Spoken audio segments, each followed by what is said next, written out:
Our next Connect Talk presenter is with Coursera, a local company that has developed a platform for online education.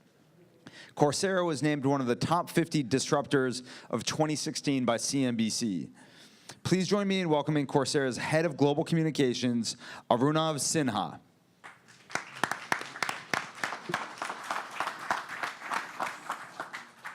Thanks, Mark.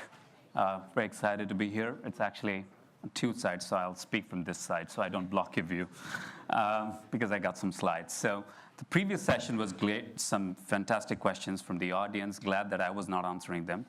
But we'll start. Be generous.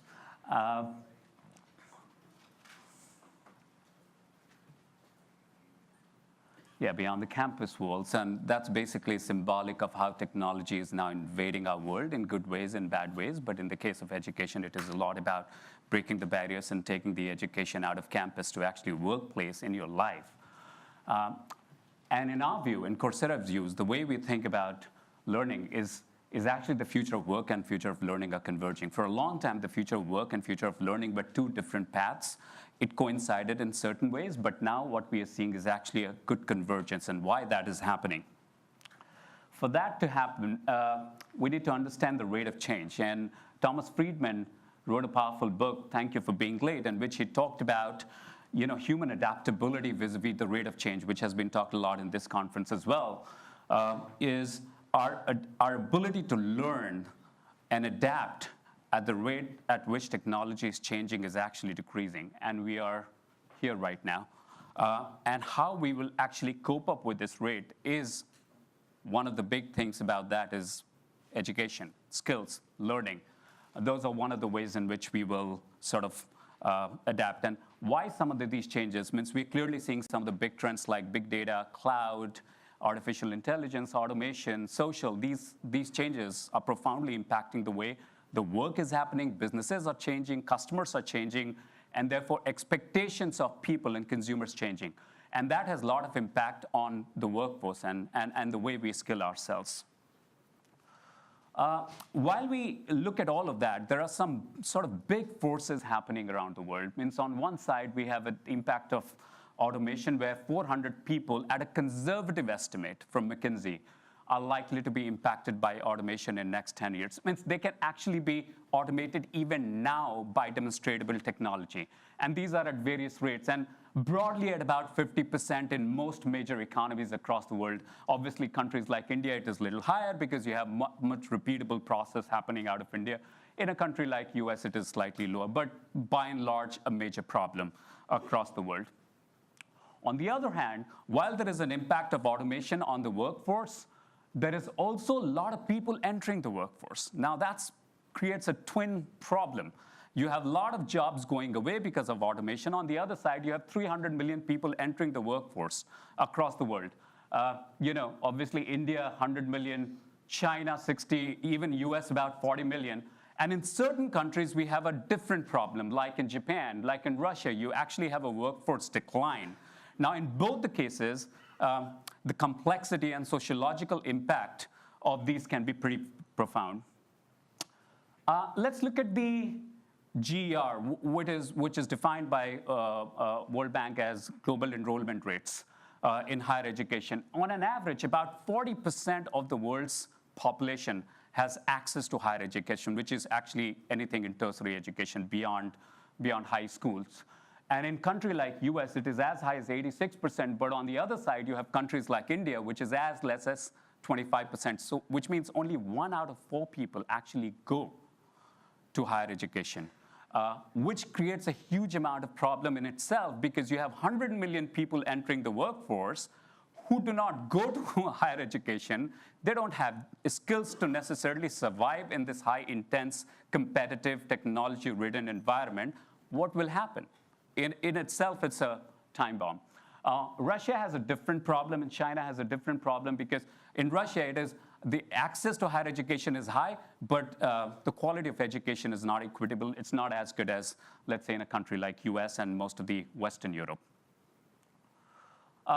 So keep those trends in mind, and then when we look at education, what's happening with education, which has traditionally been seeing healthcare, education have been sort of slow to catch up on the digital wave. But what we are now seeing, that the best education is actually available to everyone in the world right now. It's not like a vision 5 years from now. It was when Coursera started and a couple of more companies started. And that's where you saw this New York Times doing an article about sort of the year of MOOC, and then there was the MOOCs are dead. All those fads, it's gone through, and what we are actually seeing now, some very interesting, innovative work happening in unlocking access to millions of people. And I'll show some examples how Coursera is doing some brilliant work happening across companies, universities, as well as companies doing that.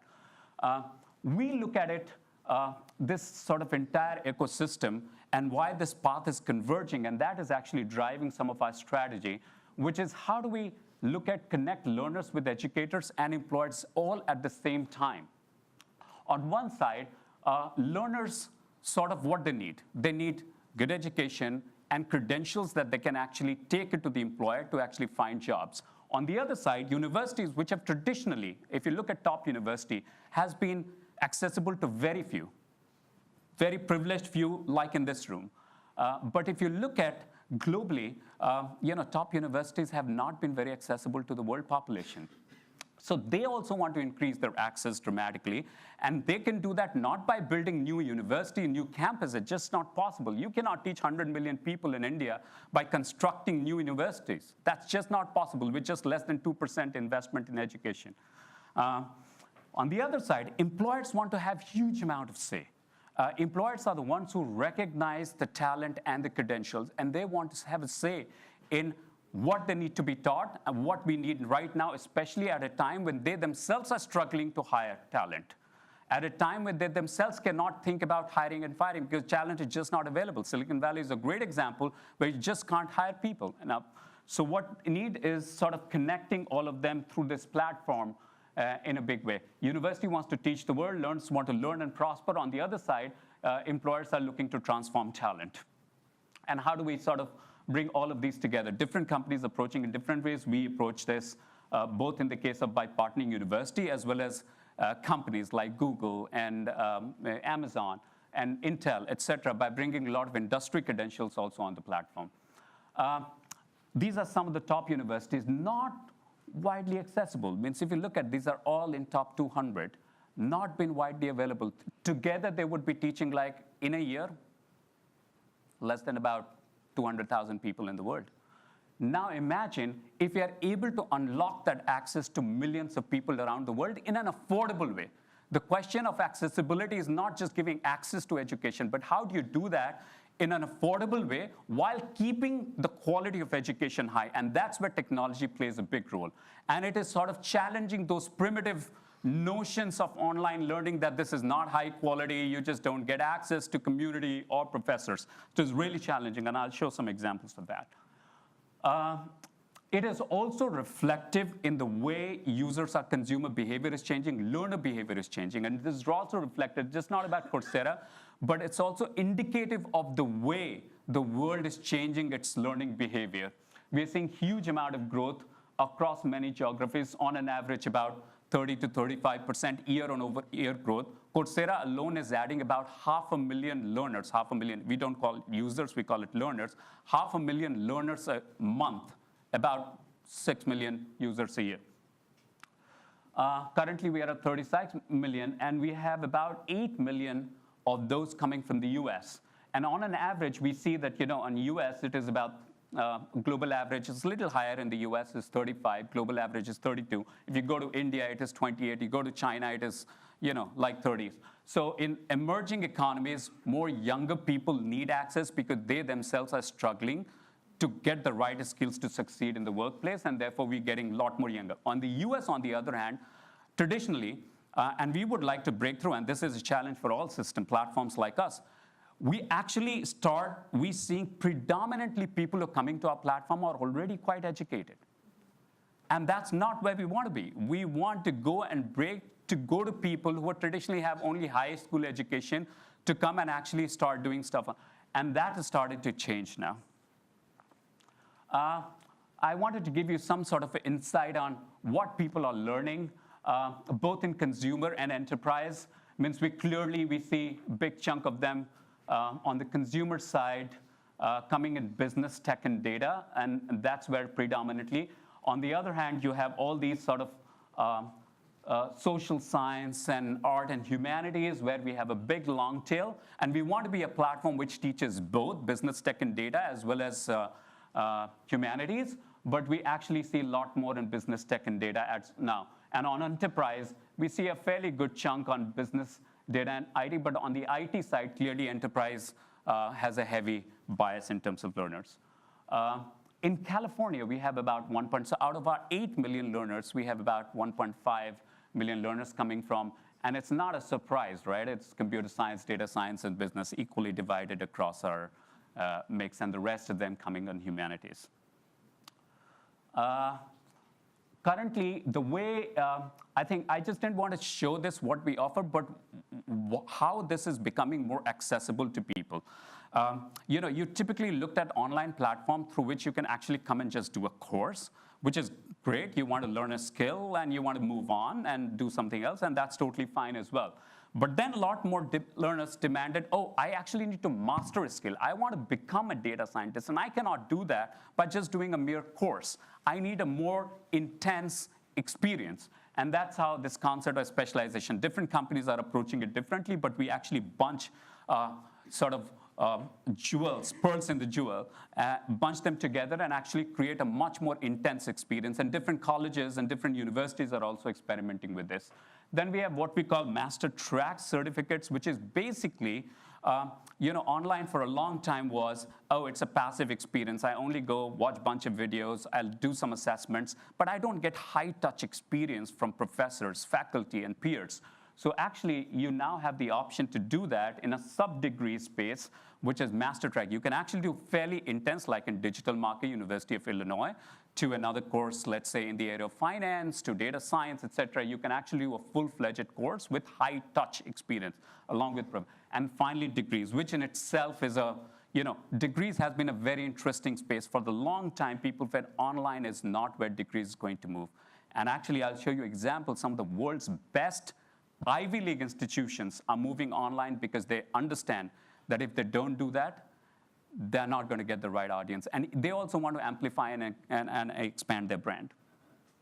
So currently, we have about 2,900 courses, 300 specialization, 12 degrees. Other platforms sort of similar, but we are by far the largest as of now.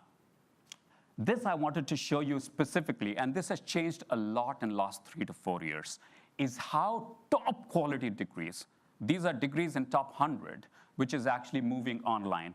And universities have been fairly careful about not moving degrees. They thought, okay, online is fine. I want to do courses and specialization, but when it comes to degree, I want to offer them only on campus. And that's changing. That's totally changing. But why that is changing is because technology has caught up.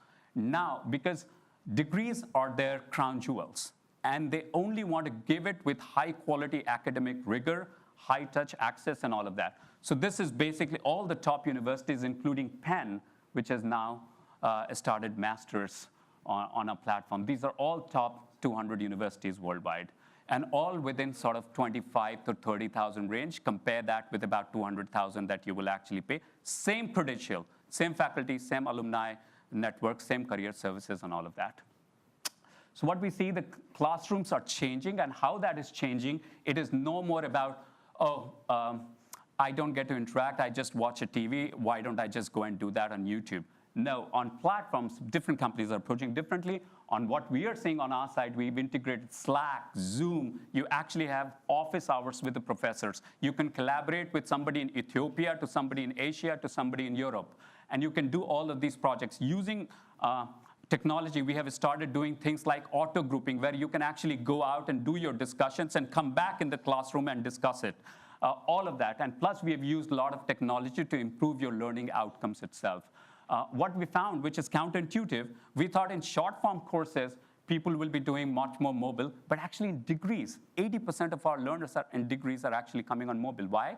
Because degrees are long, they want to do it while commuting, they want to do when the kids are sleeping, and they want to learn. They're under pressure to grow, and they want to succeed, and a lot of them are using mobile to succeed. So these are some of the sort of most important trends that we are seeing, which we predict. Means a lot of learning will happen outside of the campus. It's actually will blur online, on campus, outside the campus, all of that will blur. It'll just be learning. It was like commerce and e-commerce. There is nothing like that. It's just commerce now. We are also seeing using a lot more power of data to actually adapt learning and make it personalized for you. We are also seeing combination of university degrees combining with industry credentials. So how an Intel credentials combining with Northwestern to give you a much more holistic sort of degree. And finally, we're also seeing sort of learning will extend not just, and it's not a one-time event, but actually happen throughout the year. So those are basically some of my initial remarks. Thank you.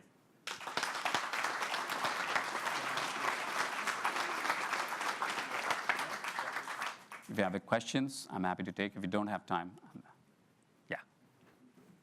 Thank you. She has a question. Question.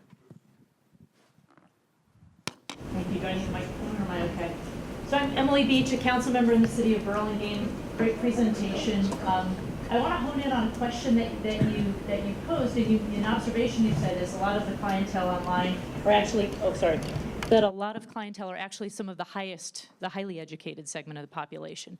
And I think a challenge that we collectively in our society need to solve with technology moving so quickly is how, as technology changes and jobs change for our workforce, for the folks who aren't as highly educated. So what are you doing in this sector to try to either through course offerings or partnerships, whether it's through community colleges or outreach, to get folks at different levels, at different education levels, retrained in some of the most innovative technology sectors, but that don't necessarily require, that's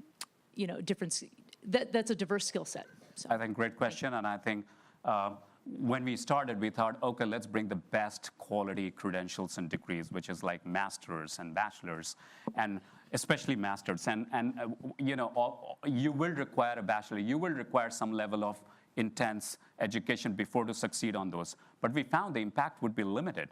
What we started doing, a great example is we partner with Google to bring Google IT Cert certification, support certification, where anybody with no college degree, just high school graduate, and IT support jobs are growing across the world. Even in the US, more than 200 jobs are actually unfilled. You don't really need a graduate, a master's degree to do that. So we partner with Google, which actually, if you can learn from Google directly on how to do IT support, then you're actually learning from the best.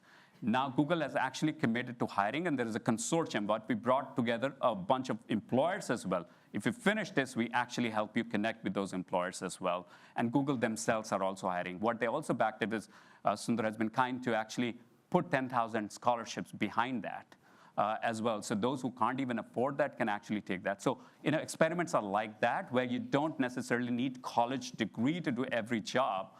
How do we bring a lot of those content as well online? We are working on that. Thank you.